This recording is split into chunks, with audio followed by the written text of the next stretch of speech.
Am I right in thinking I'm the only anaesthetist here? Perfect. Very good. Okay.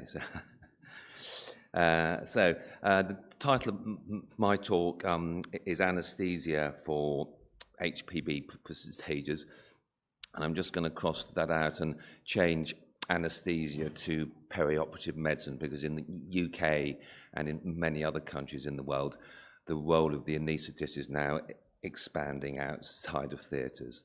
I have a few disclosures. I think the only relevant one is that I'm an executive committee member of the ERAS Society. So when we're talking about ERAS, we've heard from Ollie the type of areas in which we're focusing, and a key role for us as anaesthetists is to minimise the stress response. And of course, we're all familiar with the impact that minimal access surgery has, but there are a number of other things that we can do to minimise the stress response.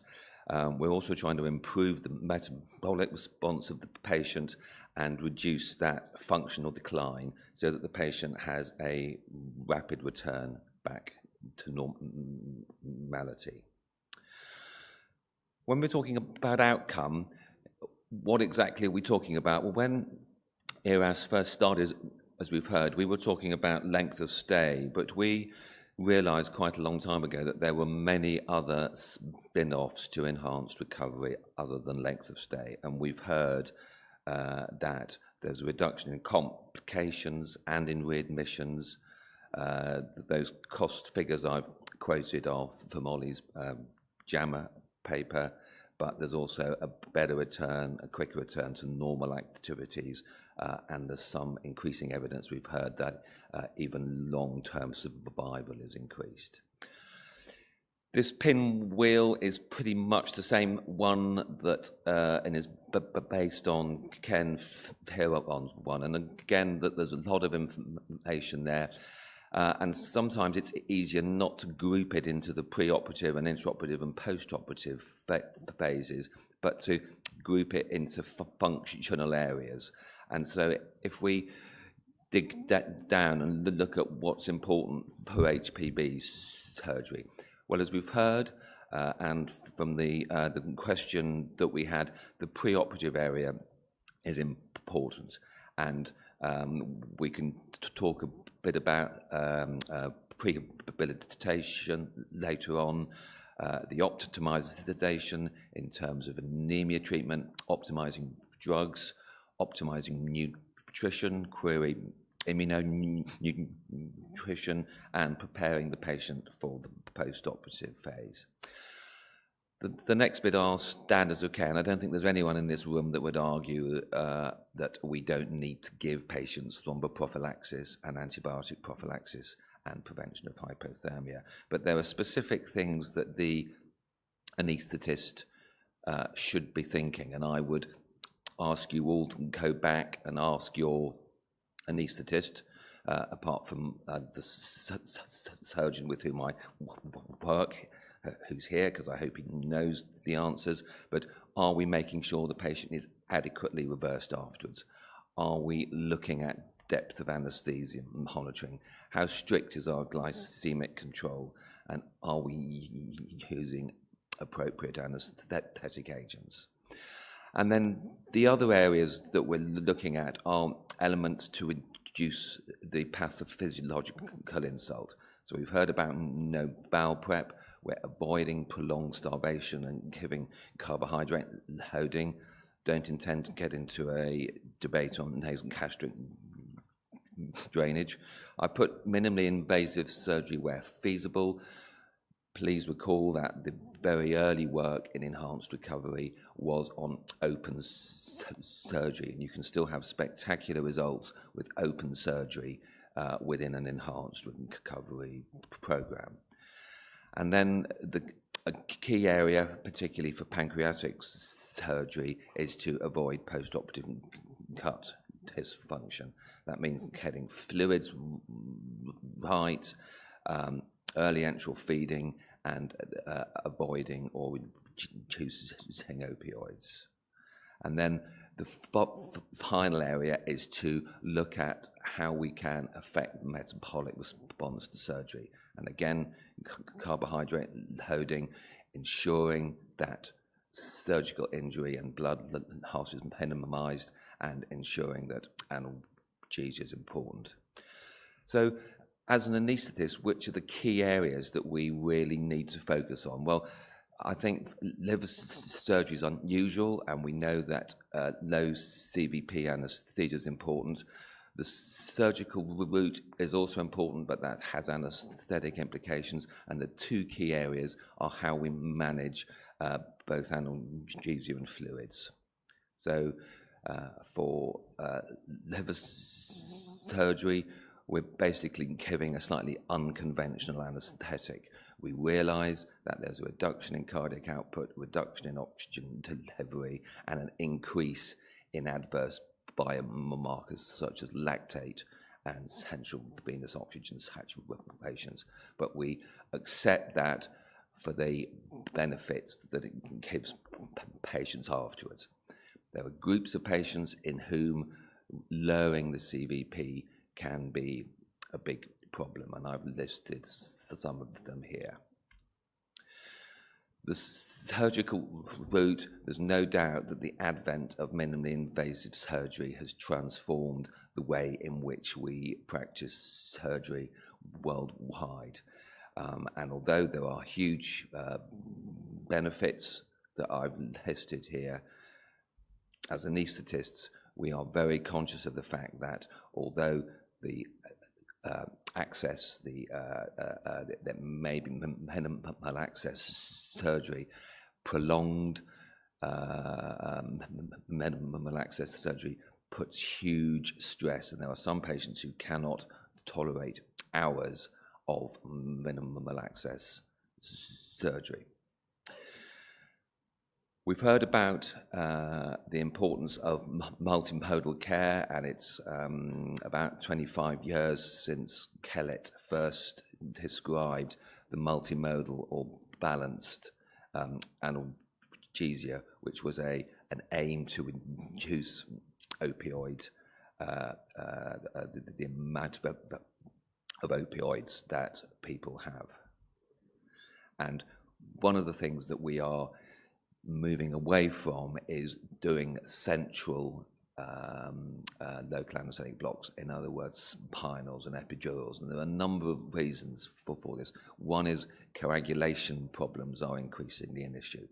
We know that they have a failure rate, we know that there is hypotension associated with them, and we know that they can reduce mobility. But I think safety is a big problem, and if you look at that diagram here at the bottom, we're doing peripheral blocks or with wound catheters, and as you move up there is considerably higher risk as you go into the epidural space or the intrathecal space.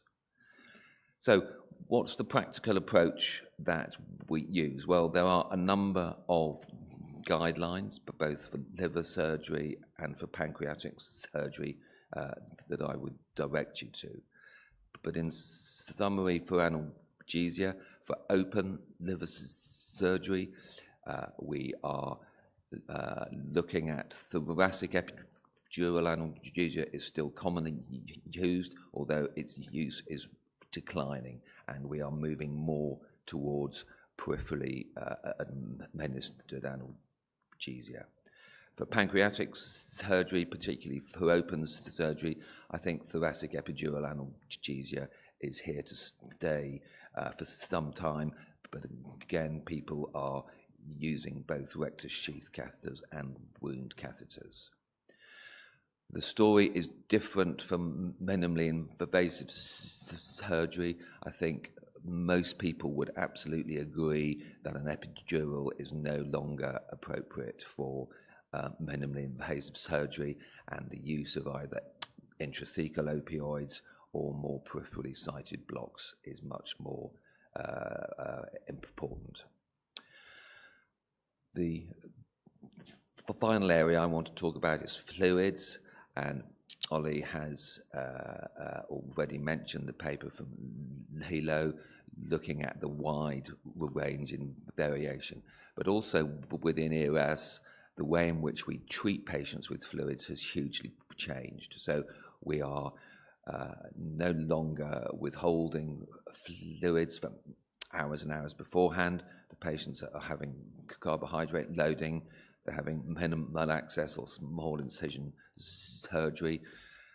We're doing individualized fluid therapy, and I think a key area is that we're accepting the fact that permissive oliguria is a perfectly acceptable way to treat our patients.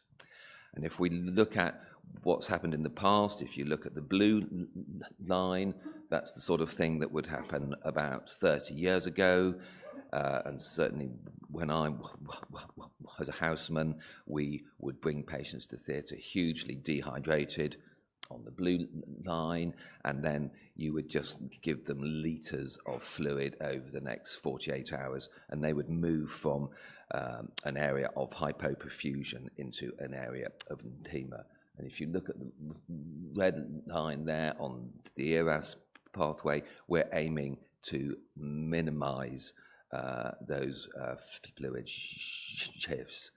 And I think it's important that when we're looking at intravenous fluids, that we have a contextual approach as to exactly where we are. And I think this is an excellent meta-analysis from Nottingham, because it looks at fluid management both before ERAS was instituted and after ERAS was instituted.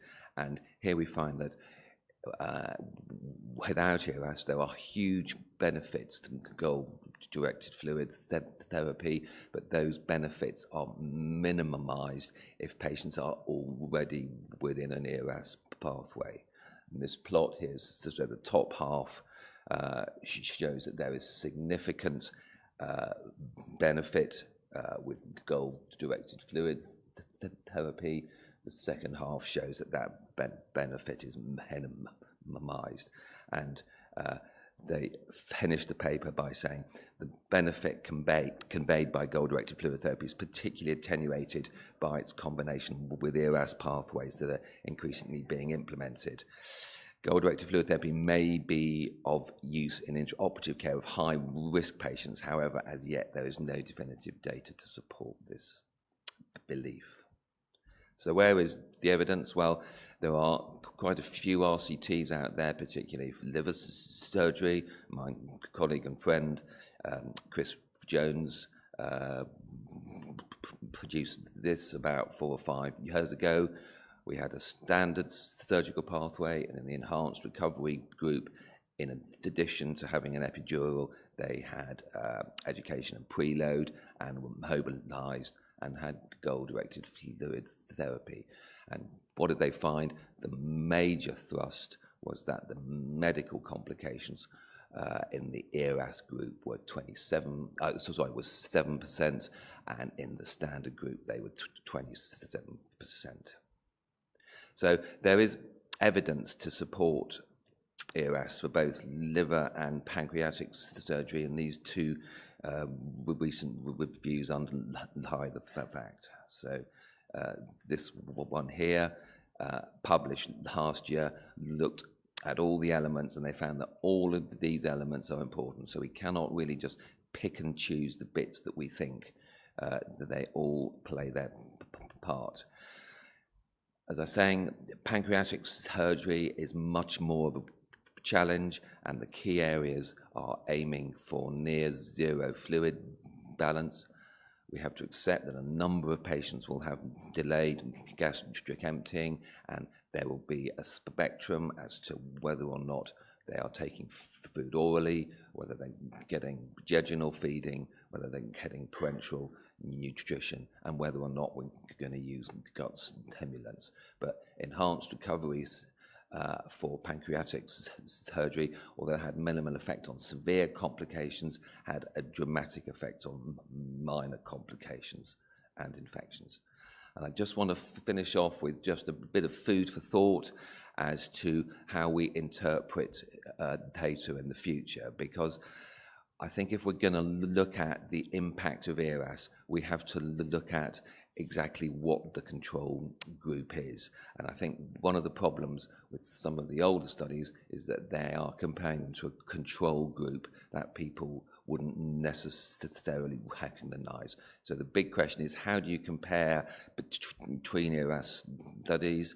And we have just published this recently to underline the fact that we need to have a degree of standardization to compare to that. Post-operative factors are perhaps one of the most neglected area, and this is a paper from Marianne Arts looking at what optimal recovery is and what the effects of compliance of different areas. And what she found was that the most important bit appeared to be the post-operative area. So in a sense, we have the pre-operative and the intra-operative area sorted, but the facts that they have raised are early mobilization, early enteral feeding, and early removal of catheters. And this was accompanied by an editorial by Henrik Kellett. So looking into the future, we have a number of areas that are exciting. Don't have time to talk about that. I'm just going to mention the top of that list, which is steroids, because the stress response is something that I have studied for over 25 years, and we are finding that high-dose steroids have a beneficial effect on patients undergoing both liver resection and major abdominal surgery. So in this RCT, significant reduction in serum bilirubin and IL-6. And in this meta-analysis, there was again a marked reduction in the inflammatory response. And of course, it's the inflammatory response that is thought to convey many of the disadvantages post-operatively, particularly organ dysfunction. And so, again, a significant reduction in IL-6 and CRP.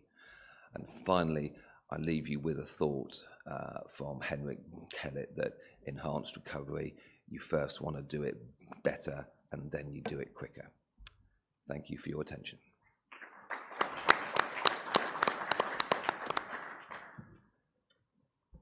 Do you have any questions for Bill? Ollie actually lauded Guildford for its expertise in the area of ERAS. Where are the tensions in the operating room between surgeon and anaesthetist, or are there none at all? You know, why is it in some centres in the United Kingdom that you can get it right? Well, you're asking me with my surgeon here, so I've got I realise that. So we never have any tension, no. But I mean, we are, you know, we've worked. Well, I mean, we're a case in point. We've worked together for over 20 years, and I think that we appreciate the fact that it's part of a team. There's no one person that is more important in the whole team. So, for instance, when he's not there, there's someone else who will operate, and it's a seamless thing when I'm not there. So I think it starts with the pre-admission and it goes the entire way through. And one of our markers of success, certainly when we started this with colorectal, we said if the ward receptionist knows that the patient is on an ERAS pathway, then we kind of have educated everybody. Yeah, yeah, we've got a question down here, Scott Helton. Actually, Scott, there's a microphone. Do you want just so everybody could hear? I can just, there's just at the side of the room there. Can you go on, do it?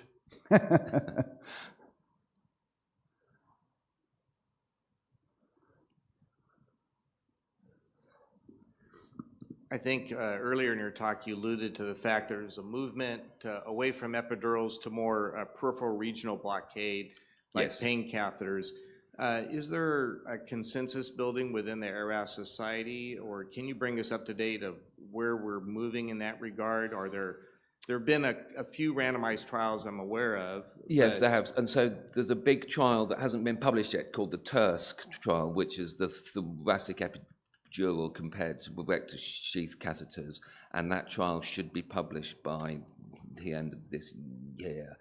So I think we're essentially saying that although early post-operative pain scores are improved with an epidural, if we look downstream at their consequences, they often become disadvantageous. So these patients are often hypotensive, and then they either require fluids or they require vasoactive support.